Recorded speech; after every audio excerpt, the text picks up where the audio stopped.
할렐루야. 판교신후에 목요 예배 참석하신 우리 사랑하는 판교 예배자 여러분 축복하고 환영합니다. 벌써 11월 첫 주네요. 한 주간 평안하셨죠? 올해도 이제 2달이 채 남지 않았습니다. 이렇게 감기 조심하시고 한 해 잘 마무리하시기를 정말 바랍니다. 또 이번 주부터 이제 사회적 거리두기가 단계적 일상 회복으로 바뀌게 되었습니다. 그래서 아마 그동안 못 만났던 친구들, 지인들 만나시게 될 텐데 마음 너무 풀지 마시고 마음 너무 놓지 마시고 조금 더 개인 방역에 조심해 주기를 부탁드립니다. 그래서 우리도 빨리 좀 모여서 예배할 수 있는 날이 좀 오도록 그렇게 서로 노력하고 서로 그렇게 기도하면 좋겠습니다. 함께 찬양하시겠습니다. 예수 나의 좋은 치료자, 그의 눈이 머문 곳은 나의 슬픔과 고통, 고개 들어 그의 눈을 볼 때에 난 알래. 예수 나의 좋은 치료자,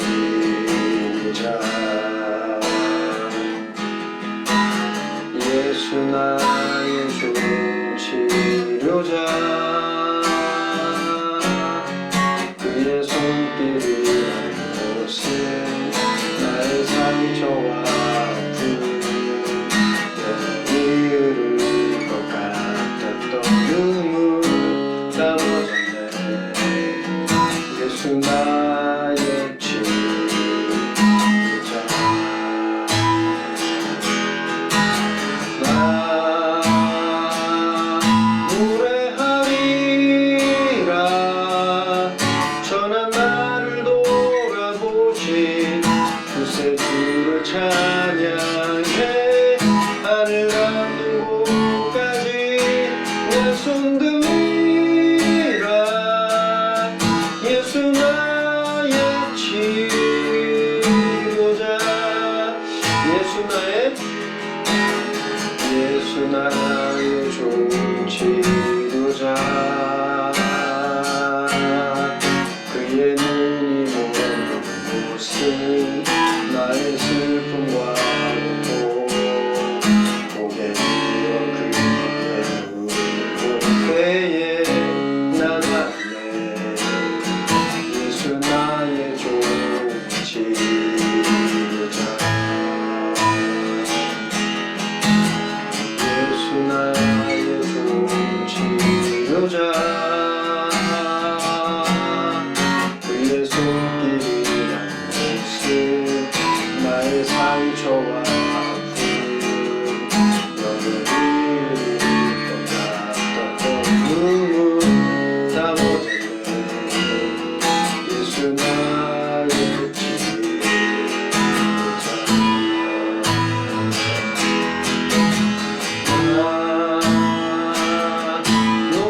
노래하리라. 전한 나를 돌아보신 구세주를 찬양해. 하늘 같은 곳까지 내 손 들리라. 예수 나의 치료자, 나 노래하리라.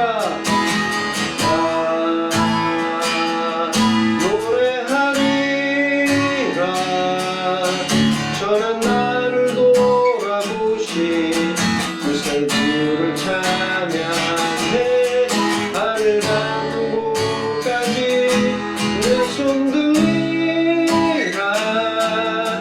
예수 나의 치료자.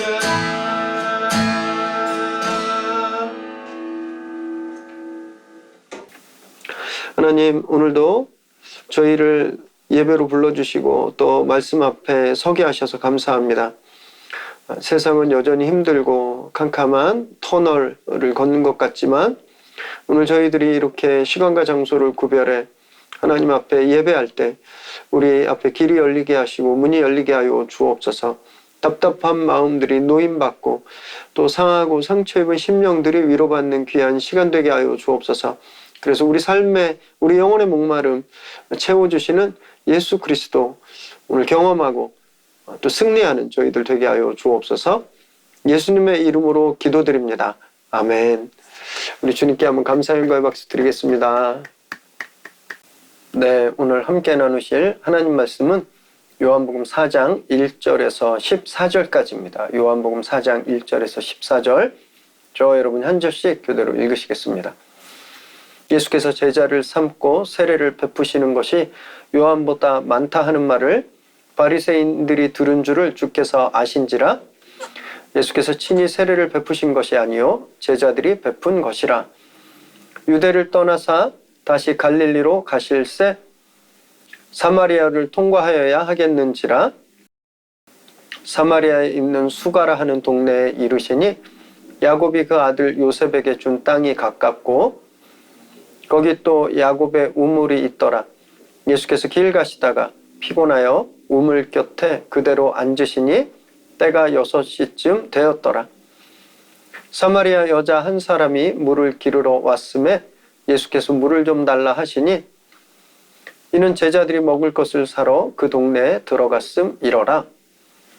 사마리아 여자가 이르되 당신은 유대인으로서 어찌하여 사마리아 여자인 나에게 물을 달라 하나이까 하니 이는 유대인이 사마리아인과 상종하지 아니함이러라.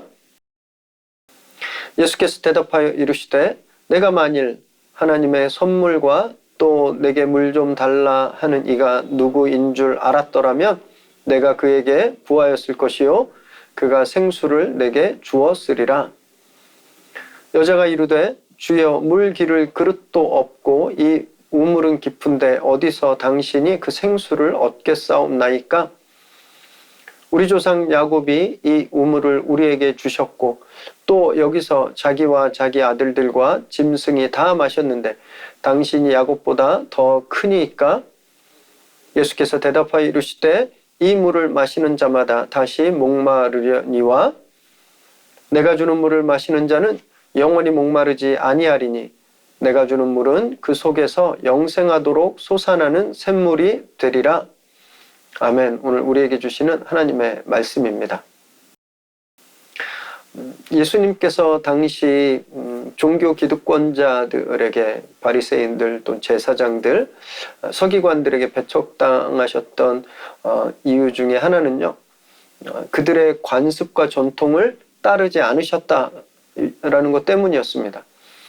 예수님은요, 인간 사회의 관습보다는 하나님 나라 복음을 전하는 일이 훨씬 더 중요하셨어요. 그래서 늘 주님의 행보가 파격적이었습니다. 그리고 주님의 이런 하늘의 뜻을 따르는 주님의 행보에는요, 놀라운 기적과 은혜들이 증거되었죠. 오늘 본문에는 사마리아 땅에서도 그런 일이 일어나게 되는데요. 1절에서 3절까지 말씀을 보니까 주님이 세례 요한보다 더 많은 사람들을 제자 삼고 세례를 주고 있다. 이런 소문이 바리새인들 사이에서 퍼진 겁니다. 일종의 긴장감이 좀 느껴지시죠? 바리새인들이 이 기득권층이 이제 예수님을 이렇게 주의하고 경보 발령을 내린 겁니다. 그래서 그들이 주님을 경계한다는 사실을 아시고 그 땅을 떠나서 갈릴리로 이제 가게 되시는 거죠. 그런데 여기 2절에 보니까 괄호로 뭐라고 되어 있냐면 예수님께서 직접 세례를 주신 것이 아니라 그 제자들이 준 거다 이렇게 괄호로 나와 있는데요. 지난주 저희가 보았던 본문과 충돌하죠. 지난주 본문에서는요, 예수께서 세례를 주셨다. 세례 요한이 아직 세례 주고 있을 때 이렇게 나왔거든요. 아마 이건요, 요한복음이 나중에 이제 편집되면서 공간복음과 비교하면서 차이가 났던 부분이기 때문에 편집할 때 추가된 것으로 그렇게 볼 수 있습니다. 어쨌든 이 말씀에 따르면 세례 요한은 직접 주었잖아요. 세례 요한처럼 직접 세례를 베푸신 것도 아닌데 사람들이 주님께 막 몰려들었다라는 겁니다. 보면 예수님의 소문을 듣고 의심하고 경계하는 바리새인 같은 그런 사람들이 있는 반면에 소문을 듣고 목마름을 가지고 나오는 사람들이 있다라는 거죠. 그리고 그 사람들이 훨씬 더 많았다라는 겁니다. 말씀에 대한 반응이 이렇게 갈립니다. 어떤 사람들은 말씀을 듣고 찔림이 오고 반발하고 말씀을 거부하지만, 또 어떤 사람들은 말씀을 들으면 그 열정이 생기는 거예요. 목마름이 생겨서 그 말씀으로 체험받고 싶어하는 그런 마음이 생기는 거죠. 저는 저와 여러분이 그런 목마름이 있는, 그런 말씀에 대한 갈증이 있는, 바로 오늘 이 본문에 나오는 주님께 몰려오는 그런 사람들이 되면 너무너무 좋겠습니다. 그런데 주님은요, 사람들이 그렇게 많이 몰려오는 곳에 머무려고 하지 않으십니다. 떠나시죠. 제가 한번 생각해 봤습니다. 제가 아시다시피 이제 교회를 개척해서 4년이 넘었는데, 만약에 막 저희 교회 막 구름대처럼 벌떼처럼 막 성도님들이 막 몰려오시는 거예요. 막 한 주에 막 100명씩, 200명씩. 여러분, 그러면요, 제가 그 자리를 떠나고 싶을까요? 제가 지금 위례에서 목회하고 있는데, 이 위례를 떠나서 어디 뭐 용인이나 뭐 부천 이런 데로 가고 싶을까요? 절대 안 가죠. 여기 성공하는데 이 자리를 제가 떠나고 싶어질까요? 그렇지 않죠. 그런데 주님은요, 그 하나도 개의치가 않으신 거예요. 그냥 당신이 가셔야 될 길을 가신 겁니다. 사람이 얼마나 많이 오든, 당신의 이름이 얼마나 유명해지든 그거와 상관없었다라는 거예요.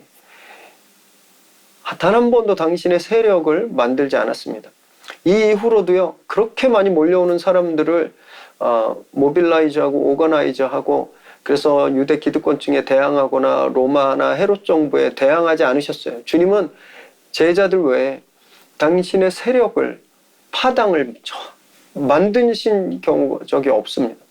그냥 예수님은요, 한 가지에 집중하고 계신데, 그 바로 십자가입니다. 십자가. 회사에도 보면 자연스럽게 그런 폐가 좀 갈리고 당파가 생기지 않나요? 신입사원 때는 잘 모르시지만 회사 좀 다녀보면, 어떤 라인이 지금 동아줄이구나, 어떤 라인이 썩은 동아줄이구나, 이런 거 좀 다 이렇게 아름아름 다 알지 않나요? 그래서 그 두꺼운 동아줄, 황금 동아줄 잡으려고, 그쪽에 줄 서려고 그렇게 많이들 노력하시잖아요. 저는요, 우리 판교 예배자분들이 그런 것들 좀 거부하면 너무너무 좋겠습니다. 권력을, 파워를, 내 이익을, 그거에 따라서 줄 서는 사람들이 아니라, 지금 예수님이 그런 거 신경 안 쓰고 오직 당신이 걸으셔야 될 십자가만 보셨던 것처럼, 우리도 예수님이 걸으셨던 그 길, 예수 그리스도를 따라가는 그 길에만 집중하면 좋겠습니다. 때로는요, 그러면 공동체 내에서 왕따 당하실 수도 있고, 때로는 뒤처질 수도 있고, 버림받을 수도 있습니다, 심지어. 그러나 여러분, 예수님의 그 십자가가 죽음에서 끝나지 않고 부활이라는 영광이 반드시 온 것처럼, 우리가 세대를 따르지 않고 주님을 따를 때 그 영광이 우리에게 올 줄 믿으시기 바랍니다. 그래서 한 길만 걷는 저와 여러분 되시기를 바랍니다. 4절에서 6절 보니까요, 주님이 유대에서 갈릴리로 가셔야 되는데, 지도를 보시면 아시겠지만 이 사마리아가 중간에 있습니다. 주님이 이곳을 통과하시겠다고 말씀하시는 거예요. 그런데 이게 참 쉽지가 않은, 좀 어떻게 보면 황당하고 어이없는 말씀이신데요. 사마리아는 남유다와 북이스라엘의 이 분열 왕국 시대에 북이스라엘의 수도였습니다. 굉장히 좋은 곳이었어요. 그래서 외세가 침략할 때마다 그곳을 제일 먼저 공략했습니다.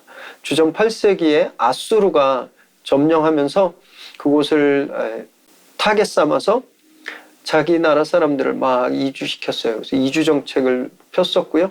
그래서 그때부터 피가 섞이고 유대 순수혈통이 이제 무너지게 되었죠.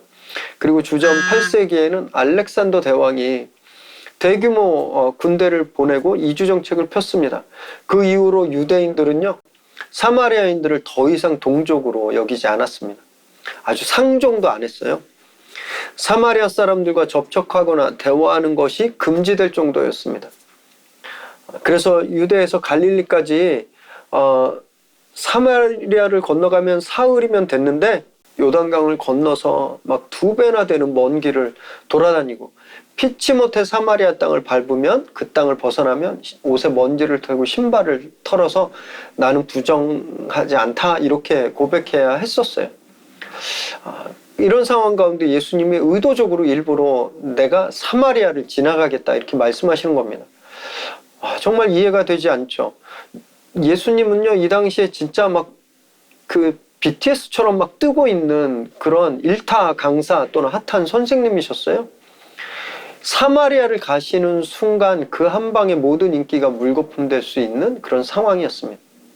사람들이 이제 더 이상 주님께 몰려오지 않을 수 있는 거예요. 왜냐하면 부정하니까. 그래서 주님은 그거에 전혀 상관하지 않으시죠. 주님은요 인기, 명망, 사람 숫자가 중요한 것이 아니고 영혼이 중요해서 그렇습니다. 사마리아에 가서 만나야 하는 한 영혼이 있었던 거예요. 주님은 그 영혼을 천하보다 더 사랑하셨습니다. 당신의 명성보다, 사람들의 관습보다, 사람들의 비난보다 주님 그걸 더 중요하게 생각하신 거예요. 그래서 사마리아 땅에 들어가셨습니다. 수가 땅에 도착하셨을 때가 6시쯤 되었다고 했는데 우리 시간으로 정오입니다. 12시 정오. 이 시간은요 사람들이 보통 자는 시간입니다. 너무 해가 뜨거워서 일을 쉬고 좀 자고 쉬는 시간인데 주님도 이때 피곤함을 느끼셨어요. 그래서 우물가에 앉으셨습니다. 주님께서 피곤해 하셨다라는 것이 우리에게 감동을 주죠. 주님이 우리와 똑같은 몸으로 우리와 똑같이 피곤한 길을 걸으셨다라는 것을 알 수 있는 겁니다. 주님은요 원하시면 구름을 부를 수도 있으셨고 날아가실 수도 있으셨고 요즘으로 말하면 뭐 공간이동, 순간이동 다 하실 수 있는 분이셨죠. 못하실 게 없으신 분이니까. 그런데 이 땅에 오신 주님은요 우리와 똑같은 몸으로 걸으셨고 피곤을 느끼셨다라는 거예요. 너무너무 감동이죠. 우리와 아무 상관없는, 우리와 차원이 달라서 우리를 이해할 수 없는 그런 분이 아니라 우리를 가장 잘 아시고 우리를 느끼시고 우리의 피곤을 공감하시는 분이시다라는 겁니다. 여러분 그래서 주님이 우리를 가장 잘 아시는 거죠. 그래서 우리가 얼마나 피곤한지 아시는 거예요. 그런 피곤에 지친 우리를 주님께서 만나주시는 겁니다. 7절에서 9절 보니까 주님께서 그렇게 우물가에 앉으셨던 이유는요 한 여인을 만나기 위함이셨어요. 이 여인의 사연은 다음 본문에 이제 나오지만 일반적인 평범한 여인이 아니었습니다.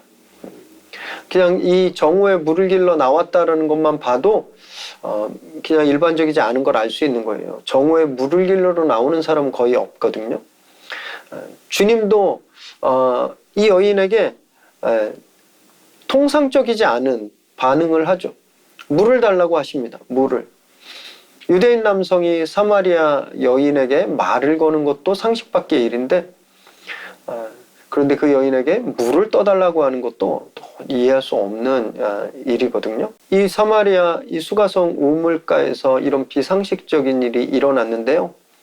여러분 이것보다 훨씬 더 비상식적이고 정말 일어나기 어려운 몇 배나 더 놀라운 일이 지금 우리에게 일어나고 있음을 아실까요? 하나님의 아들께서 나를 만나주시고 나에게 말씀하신다라는 거예요. 지금 이 예배를 통해서 또는 여러분들이 매일매일 아침마다 큐티나 새벽 예배를 통해서 또 기도할 때마다 주일날 교회 섬기는 교회에서 예배하실 때마다 하나님의 아들이 나를 만나주신다라는 겁니다. 여러분 이건 수가성 우물가에서 이 여인이 예수님을 만난 이 사건보다 너무너무 기가 막히고 너무너무 놀라운 사건인 거죠. 하나님의 아들이 나를 만나주시는 거. 여러분 감동이 있으신가요? 주님을 만나는데 기쁨이 있으신가요? 주님을 만나는데 충격이 있으신가요? 어쩌면 너무너무 습관화되고 예배드리는 게 습관이고 막 어렸을 때부터 해왔고 아니면 몇 년 해와서 교회 가는 것이 아침에 새벽 예배 하는 것이 성경을 읽는 것이 큐티를 하는 것이 그냥 밥 먹는 것처럼 아무런 일상이 돼서 아무런 느낌도 없으신가요? 여러분 오늘 특별히 더 깊이 묵상해 보시면 좋을 것 같습니다. 나를 기다려주시는 예수님, 나를 만나시려고 일부러 이 땅에 오셔서 나를 기다리고 계신 그 예수님을 깊이 묵상해 보시기 바랍니다. 그래서 우리가 주님 앞에 설 때마다, 주님을 만날 때마다 늘 감격과 기쁨이 회복되고 그것을 누리게 되시기를 주님의 이름으로 축원합니다. 이 10절에 보니까 이 여인에게 물을 달라고 한 걸 이 여인이 도저히 받아들일 수가 없고 너무너무 황당해서 반문했죠. 어떻게 나에게 말을 것이냐고. 원래 예수님께서 이 여인에게 물을 주러 오셨거든요. 이 여인이 예수님께 목마름을 해결할 생수를 구해야만 했습니다. 그런데 주님이 이 여인에게 먼저 물을 달라고 하신 거죠. 이 여인이 생명수로 오신 주님을 알았으면 틀림없이 먼저 구했을 겁니다. 주님께서 그 말씀하신 거예요. 네가 너한테 물 달라고 하는 사람, 내가 누군지를 알았다면 네가 오히려 구했을 거다.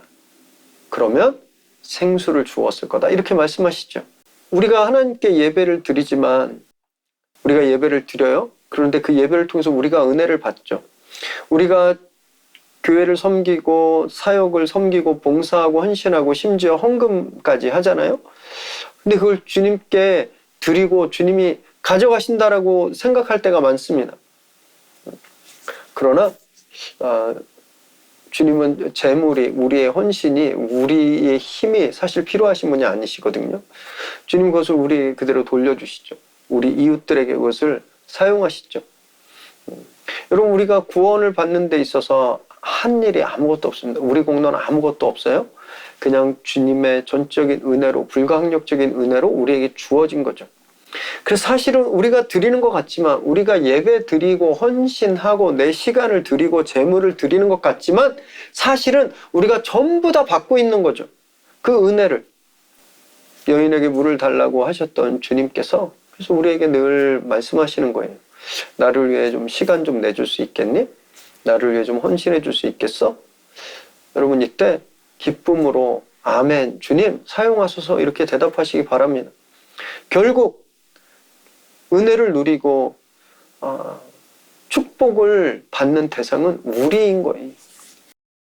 그렇게 주님께 드리고 그보다 더한 축복과 은혜를 늘 누리게 되시기를 주님의 이름으로 축원합니다. 11절, 12절에 보니까 물을 달라고 하는 주님께 이 여인이 바가지도 없는데 선생님이 어떻게 생수를 어떻게 길어서 나에게 주실 수 있습니까? 이렇게 반문하죠. 그리고 이 우물은 조상이 야곱이 준 우물인데 당신이 야곱보다 크냐고 묻습니다.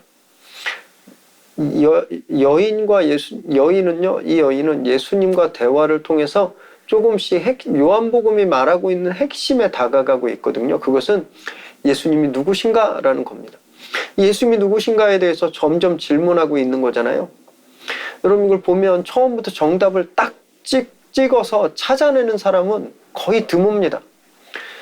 과정들을 통해 답을 찾아가는 거죠. 여러분 이것이 믿음 생활이고 이것이 신앙 생활의 핵심이에요.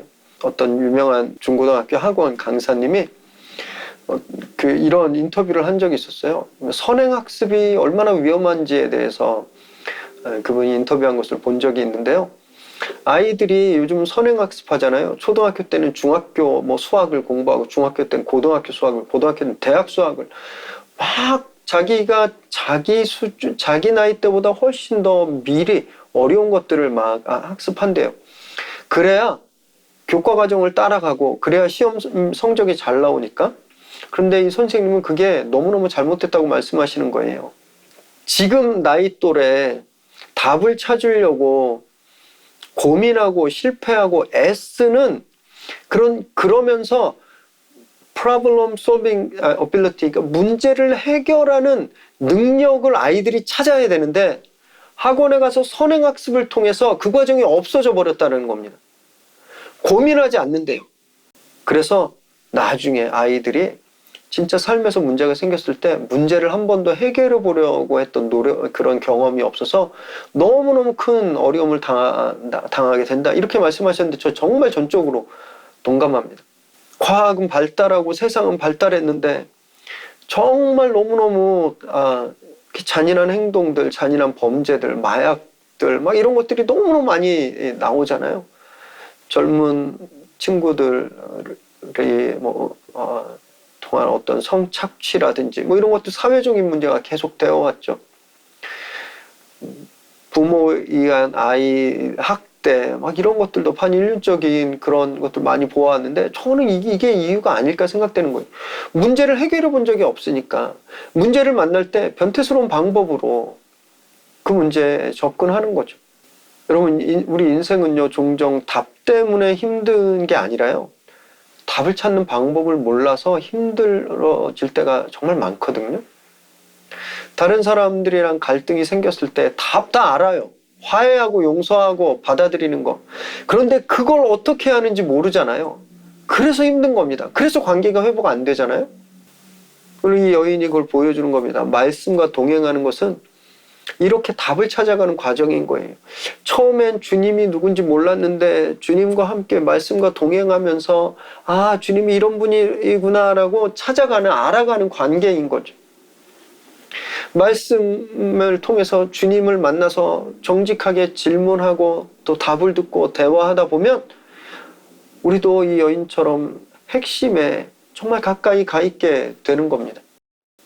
그래서 매일매일 말씀을 묵상하는 것 굉장히 중요합니다. 매일 정말 말씀 묵상을 거르지 마시고요. 말씀을 통해서 주님께 날마다 가까이 가는 저와 여러분 되시길 정말 바랍니다.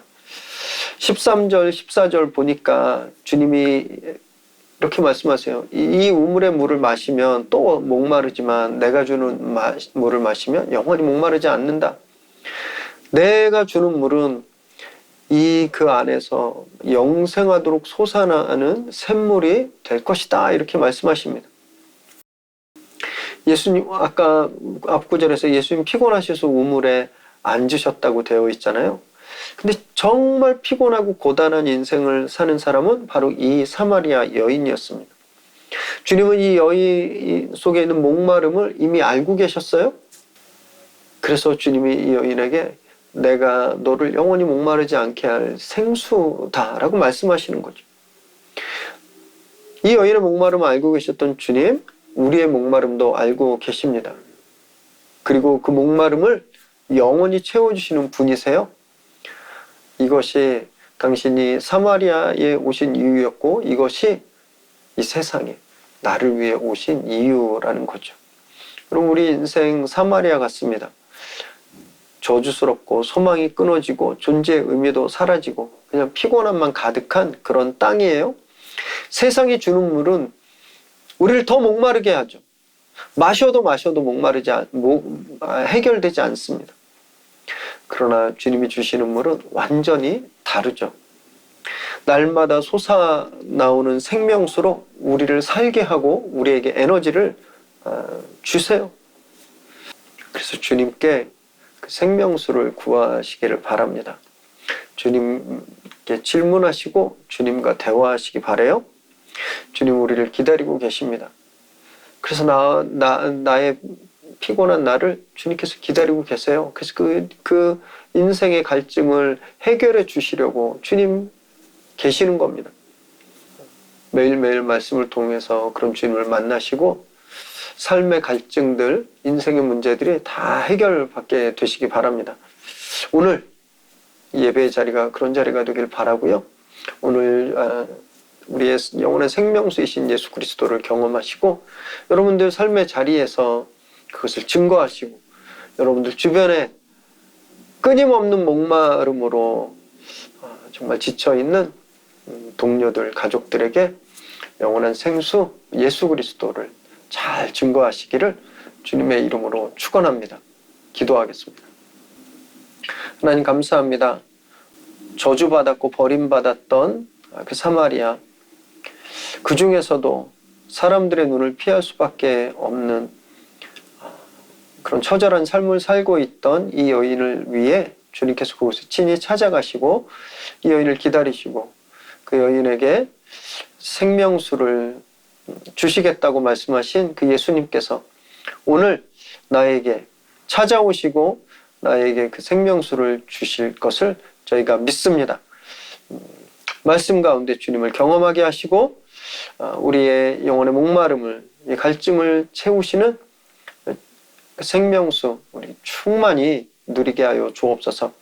그래서 정말 이 사마리아 땅 같은 이 세상에서 목마르지 않은 삶을 살게 하시고 줄이고 목마른 많은 영혼들에게 생명의 떡이요 생명의 물이신 예수 그리스도를 늘 증거하는 저희들 되게 하여 주옵소서.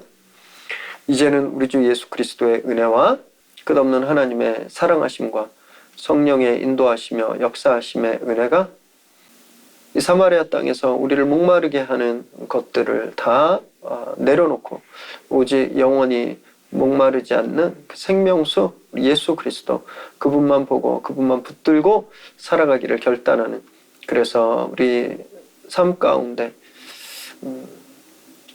다시는 목마르지 않고 다시는 좌절하지 않고 늘 승리하며 예수 그리스도를 나타내기를 소망하는 이 시간 예배하는 우리 귀한 판교 예배자들 머리머리 위에 그들의 가정과 일터와 또 자녀들 위에 지금으로부터 영원토록 함께 하시기를 간절히 축원하옵나이다. 아멘. 예수님께 감사 영광 박수 드리겠습니다. 한 주간 평안하시고 안전하시기를 기도하겠습니다. 축복합니다.